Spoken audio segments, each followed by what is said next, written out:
Balake. Where is Balake at? My name's Blake. Do you want to go to war, Balake? I'm for real. Ron. Ron is here, everyone. Welcome back for more SPTV, where every day's a great day not to be in a cult. Guys, sometimes some super interesting worlds collide. And I want to thank the person that sent me a link to the video that we're going to look at today. About 2 years ago, I did a video. This is what it was called. New massive Scientology embezzlement scheme exposed. The man on the left in that thumbnail is a Scientologist named David Segraves. David Segraves Jr., to be precise. The man on the right is, of course, Scientology's tiny little leader, David Miscavige. Now, in that video, and I have linked to that video in the description down below, because if you're watching this video, I encourage you to go and watch that video. In that video, I detail how Scientologist David Segraves, who, by the way, was also working for Scientology on staff as one of their fundraisers, used his company or his father's company that he took over. That was a network of chiropractic and physical medicine clinics. He used his company to fraudulently obtain lines of credit for Scientologists through the company's Care Credit and Green Sky. And in this video, which I'll shift over to this view and we'll keep the audio on this off, I actually show you some redacted statements from that's Care Credit, I believe, right there. That's $12,500. That's Green Sky. That's over $25,000 of Scientologists who, for whom David Segraves would fraudulently obtain these lines of credit, and instead of using those lines of credit to obtain medical services, which is what those credit companies exist for, turned the money right over to Scientology. And this was done to the tunes of hundreds and hundreds of thousands of dollars, if not millions of dollars. So super fascinating subject. I've actually been meaning to revisit David Segraves and what he's been up to, but it never quite rises to the top of my list each day. Okay, another fraudulent scheme that I have covered extensively on this channel is everything to do with Grant Cardone. Well, wouldn't you know it? Wouldn't you know it that the world of David Segraves, his Scientology embezzlement scheme, and Cardone Ventures, those worlds have finally collided, folks. And that's what we're here to talk about today. Now, one thing I found very interesting, I found it interesting that Grant Cardone and Cardone Ventures is actually even allowed to sign up Scientologists as clients. This is gray. This is a gray area for Grant Cardone and Scientology. So, because consider this, in Scientology, there's an entire network called the World Institute of Scientology Enterprises. And this is the network that all of Scientology's business consulting front groups are under the umbrella of this network.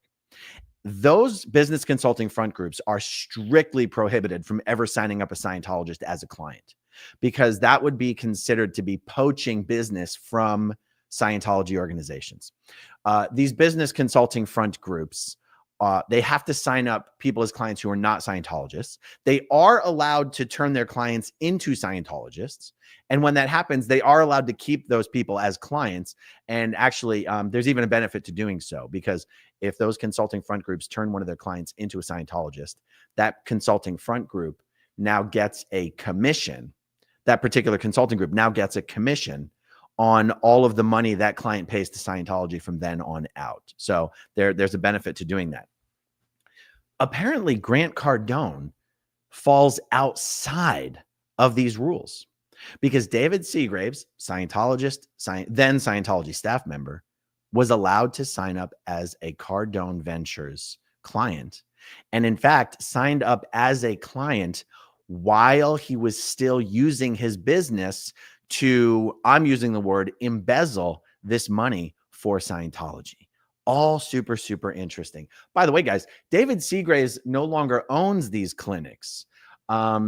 He sold them to a fellow Scientologist named Ben Castle, who is, and I am not making this up, a convicted child predator. I am not making that up in any way.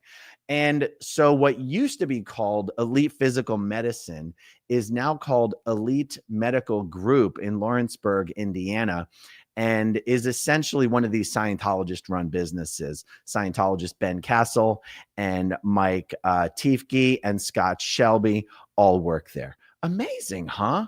So we've got the Scientology Embezzlement scheme. We've got Grant Cardone's company, and we've got a pedophile. All three worlds combining in one little disgusting mess here. Who would have thought?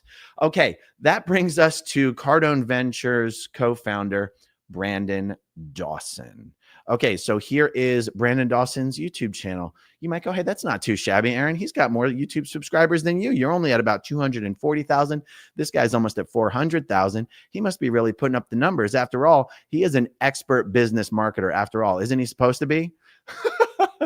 Well, to you out there who make fun of me sometimes for only getting 10,000 or 20,000 views on a video, check out Brandon Dawson's numbers. 800 views. Guys, there's a chance that by the end of this live stream, I'm going to have more than 800 people watching live. I mean, maybe not, but there's a chance. Okay, 700 views, 400 views. Wow, he broke the bank there at 1,300 views. 500 views, 500 views, 800 views. Wait, is that the same line? No. Look, isn't that weird how those numbers sort of match up? Okay, so anyway,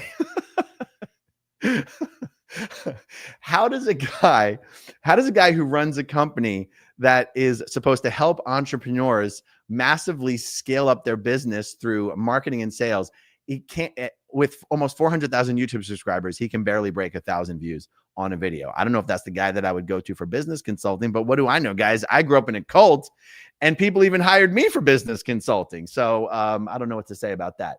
All right. So finally getting to the point, here is the video that someone sent me a link to. It is, it gets better. It gets better. It is Brandon Dawson doing an interview with David Segraves, but check this out, guys. Let me see. Let me share this. First, I'll share it without going full screen. Look at the title of this video, okay? Brandon Dawson Instagram Live with Dr. David R. Segraves, Doctor of Chiropractic, May 5th, 2020. No, you're thinking, well, what's the problem? The guy owns a bunch of chiropractic and physical medical clinics. Guys, David Segraves is not a chiropractor. His dad was a chiropractor. David Segraves is not a doctor. He's not a doctor of anything. He's not a doctor of Scientology. He's not a doctor of philosophy. He's not a doctor of chiropractic. And yet this brilliant, genius business consultant literally calls him a doctor in this video that's been sitting here on his YouTube channel for 4 years. And let's see, how many views has this video racked up after 4 years? 252 views. Guys, can you go over there after this video is done and go show Brandon Dawson some love, help him pump up the views on this video? It's embarrassing. Okay, fine. So let's just have a little bit of fun and let's hear what two fraudsters have to say shooting the shit in a live stream about their business accomplishments. Let's see if I got this queued up properly. I think I do. Let's take a look at it. Come on, David, you can do it. There you go. There you go, man. We got it. You figured it out. There's Natalie. She was wondering if we were going to pull this off. Oh, God, it gets even better. Okay, so Brandon Dawson just showed his wife, Natalie. Guys, not for nothing. I'm all for older men dating younger women. No shame in it whatsoever. But check this out. So Brandon Dawson's 53 or 54. His wife is 23 years younger. Anyway, ain't no shame in it. Don't hate the player, hate the game. Guys, have you ever heard the story of how these two met? They met when she was 12 years old. I'm not making that up. I have the link to the video where they're doing a podcast together talking about how they met, and they literally met when she was 12 years old. He's 23 years older, guys. He's 23 years older, okay? That's all I'm going to say. Now, did they start dating when she was 12? No. But still, it's still absolutely disgusting. All right, here we go. There you go, dude. So here's the beautiful thing. So this isn't just for us and the people watching it. This will be seen, I don't know, several hundred times today. Several hundred? Sign me up. But I'll load it on YouTube, and this is how you should be conducting these kind of meetings, because then you can decide if you want to post them up or not, or, you know, like when you're talking to people. But let's talk about what's been happening with your business, because we've been guiding and advising you on strategy. We've been platforming your business, and we've been working with you. And a lot of business owners right now are really struggling with the concept of how to still grow and scale their business and prepare themselves for the future. Let's talk about what you've been learning from 10X owner and 10X employee that you applied, and then let's talk about what's happening in the business. Okay, good. I just want to pause it because I was reminded of something. First of all, if you're going to coach someone on how to scale up their businesses, doesn't that involve being an expert in marketing? And if you're an expert in marketing, how can you not be able to market your own videos? I just don't understand it. Now, I spoke to some people who were involved in this business back when David still owned it and they were still a client of 10X, or at least when the people were there, they were a client of 10X. Whether they're still a client of 10X, I simply don't know.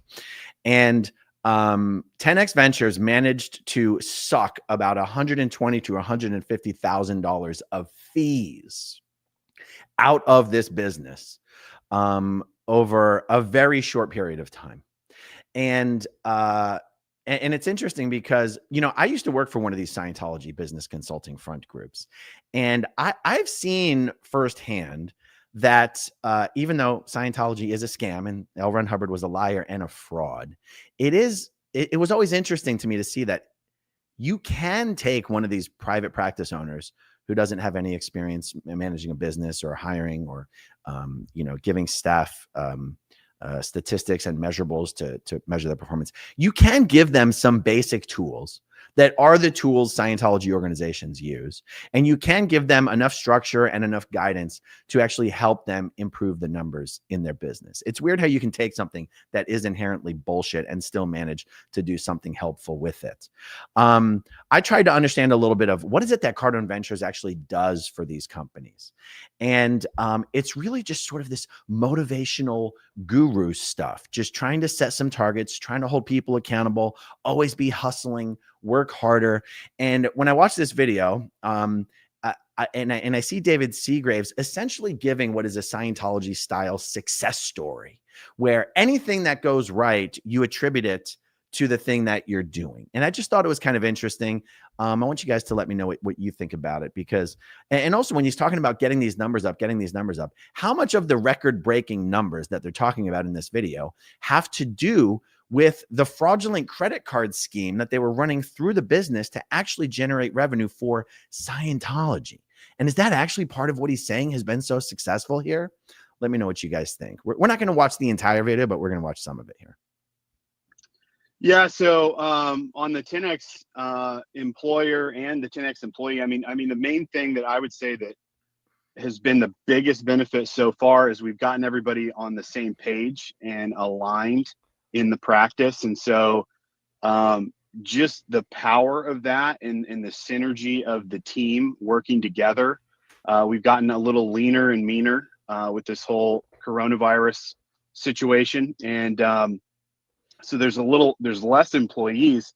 And what's happened as a result of everybody being on the same page is we're just booming. And, you know, we had our highest ever cash sales last week at over $108,000 in cash, not to mention our normal insurance collection. And your insurance billing is almost double. You had almost a $200,000 week last week. Yeah, absolutely. So that's huge. And, you know, I mean, we have to keep it going. It's kind of a new, you know, we have a different problem than I think a lot of people are having. We actually have had so many new patients in the last 3 weeks and so much new patient flow this week on the books. We're trying to figure out actually how to keep up with all of it. New problems. You go from the problems. So let's walk through this, because I'm pushing out my new book, the business emergency response is. Of course he's pushing a book. Okay. Anyway, I don't mean to overanalyze this thing, but the sort of generic anecdotal testimonial of like what allowed us to have our highest ever cash receivables and new patients is something as like having everyone on the same page. Do you see what I mean? Like, how is that an actionable? Is that something you can translate? Let's get everyone on the same page. Okay, who's everyone? What page are they now on? That'll like, and is everyone supposed to be on the same page? Because the people in accounting are not supposed to be necessarily on the same page as the chiropractors and the physical therapists. Like, there's multiple pages. Not everyone has to be on the same page. Do you see what I mean? This is the kind of generic shit that you see in Scientology. You see it everywhere else, is so many other places like multi-level marketing pitches and stuff like that. So anyway, I don't mean to overanalyze it, but I just can't help but think about that. Oh, guys, I forgot. You can't talk about Cardone Ventures without getting your 10x game on, bruh. You got to get your money right. You got to hustle. You got to grind. You got to be up at 3 a.m. You got to do 2 hours in the gym. You got to run 10 miles and you got to, swim 2.5 miles. And then you got to get on the phones. You got to hit the phones. You got to get your money right. You got to get your money right, bruh. All right. All right, here we go. It's coming out in the PDF version.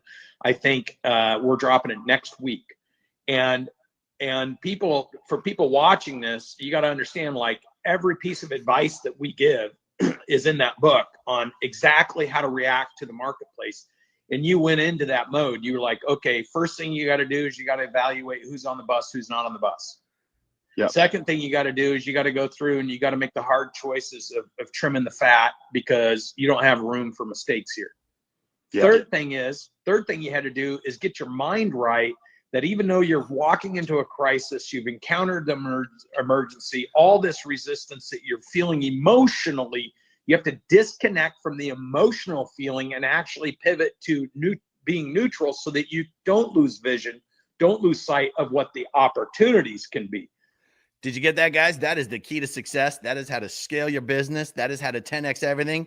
Okay, get on the bus or get off of the bus. If you're on the bus, go to the front of the bus or the back of the bus. Then you got to get your mind right, okay? And then you just got to buy my book. You can download the PDF, but it's available on Audible, Kindle, and I can email you a free copy if you want. If I'm David and I'm being invited up for an interview and it turns out just to be a pitch for his new fucking book, I'd be a little irritated, to be honest. But I feel like these guys that live in this ecosystem are probably used to, like, literally everything is a pitch. Everything is an upsell. Everything is how to squeeze out a few more dollars, kind of like Scientology. All right, let's see what else we got. So once you do that, then you and your team choreographing your steps through 10X owner, 10X employee, and making sure you're all looking at the same data, operating on the same belief structure, and fighting every day to win and survive, even though you had to get rid of people and the emotion was running hot with people and everyone's scared and all this stuff. As a business owner, you need to seize control of people's thinking. You need to choreograph everybody's doing, and then you need to pick a target that you can move to. Now, Okay. It sounds like Severance. Okay. Seize control of their thinking, control every aspect of what they're doing, and then wipe their memories every time they walk into the building or out of the building. That's how you're going to get your money right. David just kind of looks like a deer in the headlights here while Brandon's giving his pitch to the 16 people watching the video. Follow those steps exactly, right?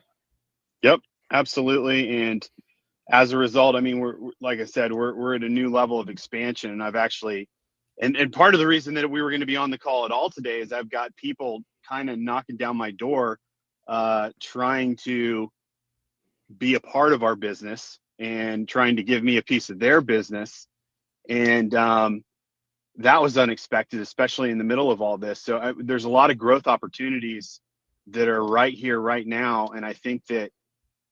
I think my first contraction, like everybody else, I was scared going into this thing and didn't know what was going to happen with the business. And I immediately, for whatever reason, I immediately switched. And maybe it's because I've been on the 10X owner platforming, all of that. I just got the idea. I'm like, okay, well, everybody's going to be at home. Everybody's going to be watching TV. They're all going to be watching the news. I'm going to launch a TV campaign. And that has been huge. And it's been so big that last week, which is a new problem again, and it's a problem, but we didn't catch up with all the leads that came in Monday until Wednesday night. Wow, dude, you know what Grant Cardone talks about? David's got an alternative health chiropractic slash alternative medicine, stem cells, stuff like that, right, David? Yep, absolutely. So okay, guys, I can't help. I got to jump in right here. Okay, I want to go back to this subject of Scientology's business consulting front groups not being allowed to sign up Scientologists.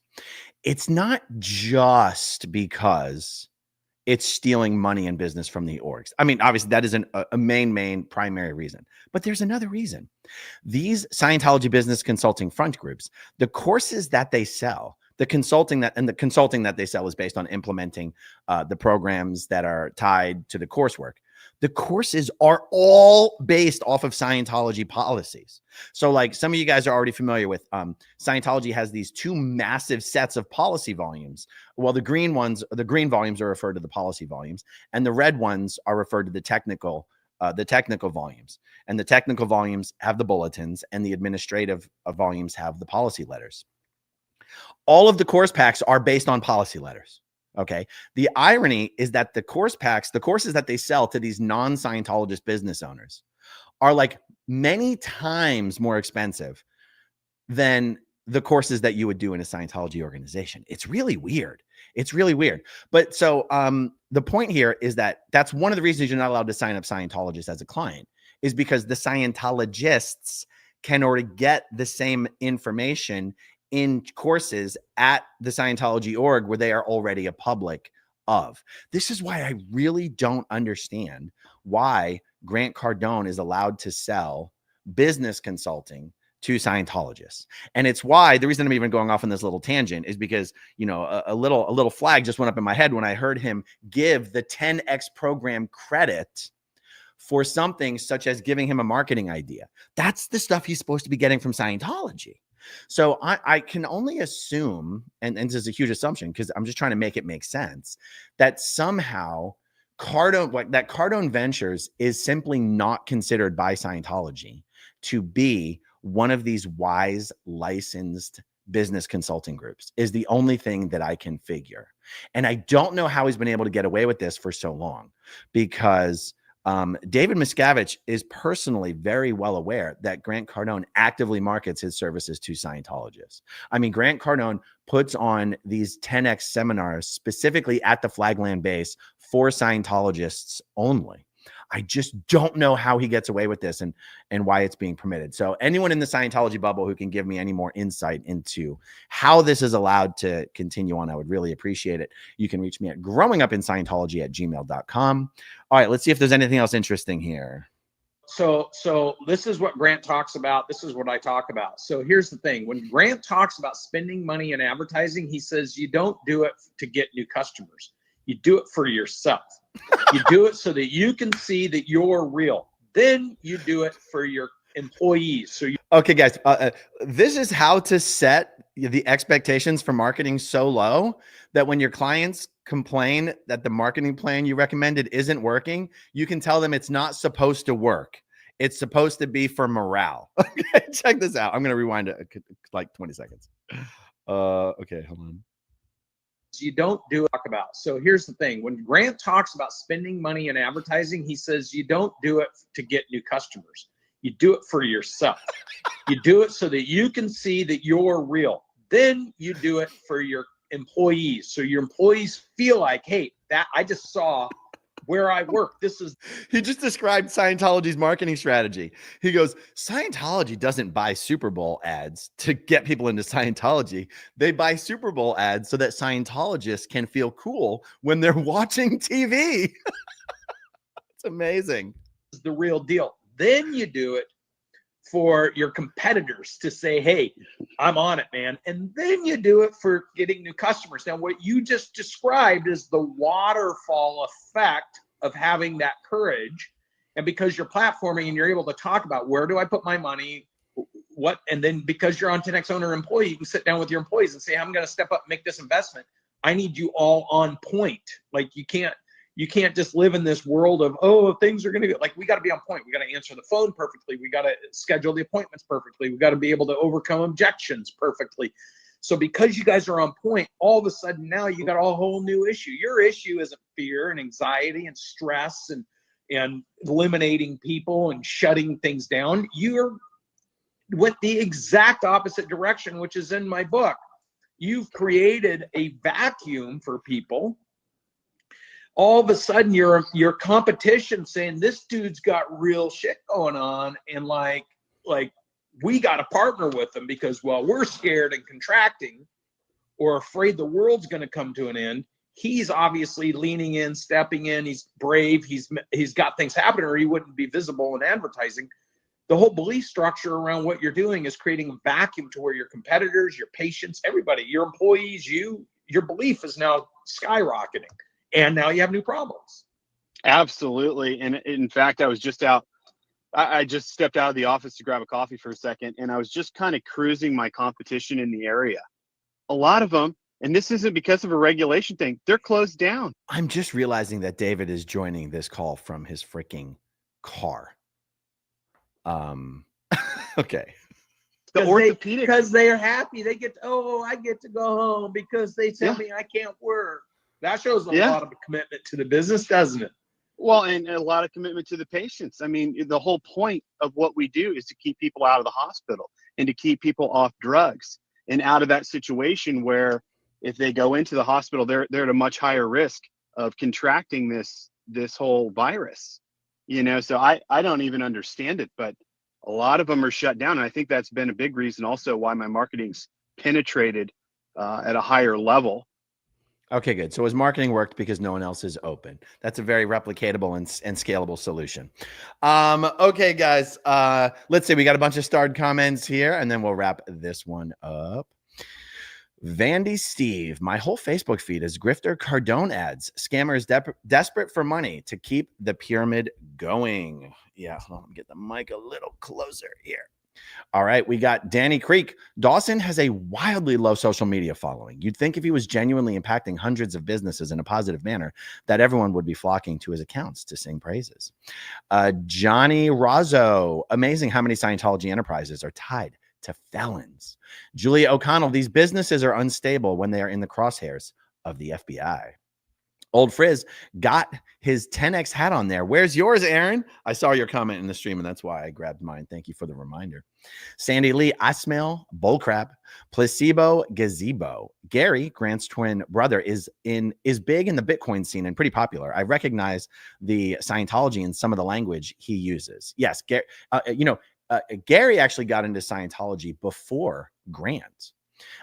In fact, when they got into Scientology, Gary was the one who was more rich and more famous. And at that time, it might have just been more rich because he wasn't exactly famous. And in fact, it's one of the ways that Grant ended up being a Scientologist in LA primarily, as opposed to Clearwater, is Gary was the big man on campus here in Clearwater. People didn't realize he had a twin brother, and that they don't look so much alike now, but they looked a lot alike back then. And he got tired of being mistaken for his brother. So he had his brother sent out to California. I guess they don't get along the best. Feral Cheryl, 10X hot air. Courtney Gurno, how do I get in? Placebo Gazebo. Scientology has some good organizing principles, but once an organization reaches a particular level, it destroys itself. Yeah, I think that's true. Placebo Gazebo. It's too inflexible, and Hubbard did not understand compartmentalization. He wanted every part of the organization to interfere with every other part for stats. I think that's pretty insightful. I think the management philosophy in Scientology does only work for a relatively small organization. It's funny. I remember when I was working at, I worked at Measurable Solutions, which was a Scientology business consulting front group for physical therapists and occupational therapists. And I remember the quality control manager there was a long-term Scientologist named Brock. And the only other Brocks that I can remember right now are famous Brocks, some for good reasons and some for bad reasons. I can't believe I forgot Brock's last name. Anyway, when the clients would complain that something wasn't working, they would be sent to Brock, and Brock would take them outside, and he would show them the giant Scientology organization, because Measurable Solutions is right across from Flag. He would show them the giant Scientology building in downtown Clearwater, Florida, and said, right there is the evidence that these policies and procedures are unbelievably effective in expanding an organization. And therefore, if it's not working, it's because you're not doing it correctly.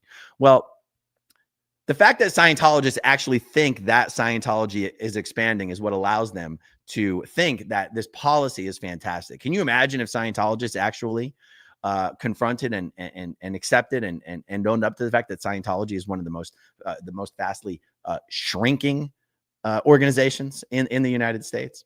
But yeah, so that's what my point there is. The evidence, Scientology itself is the evidence, at least in part, that these policies do not work for large organizations and result in contraction. Okay. Courtney says, how do I get my money back? I need to wait. How do I get my money back? I need to sue to Cardone Ventures 100% stole my moment, then tried to say, oh, my money?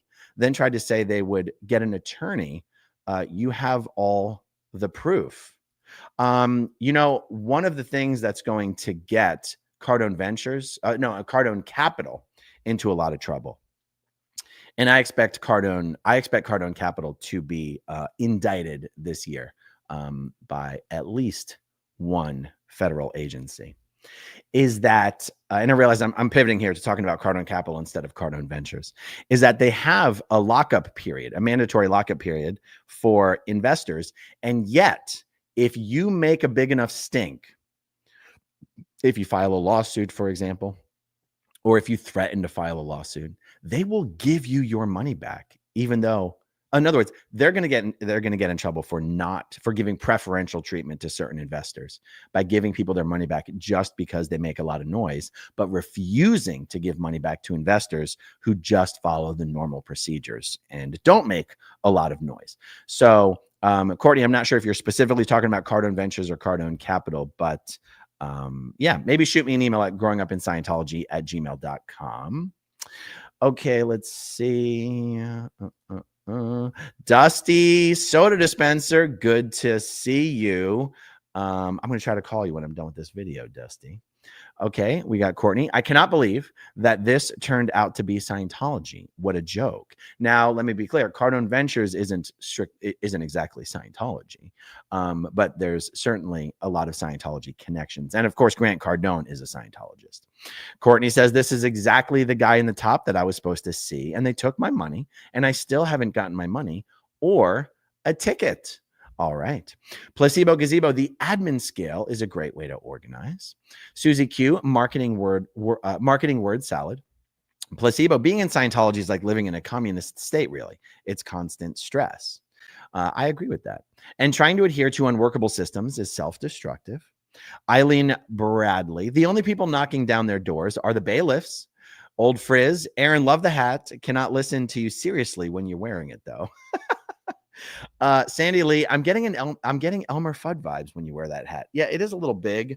I specifically keep it big so I can take it on and off easily. And sometimes I try to tuck my ears into it. I think Grant tucks his ears into it. You know, I don't know.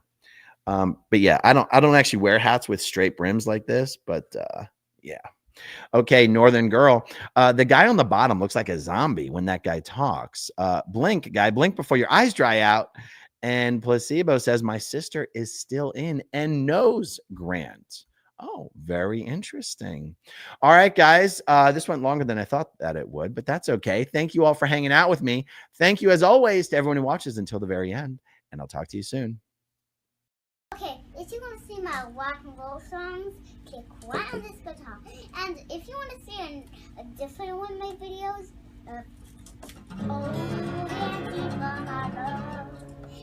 then you could click right inside here. If you have subscribed or not, subscribe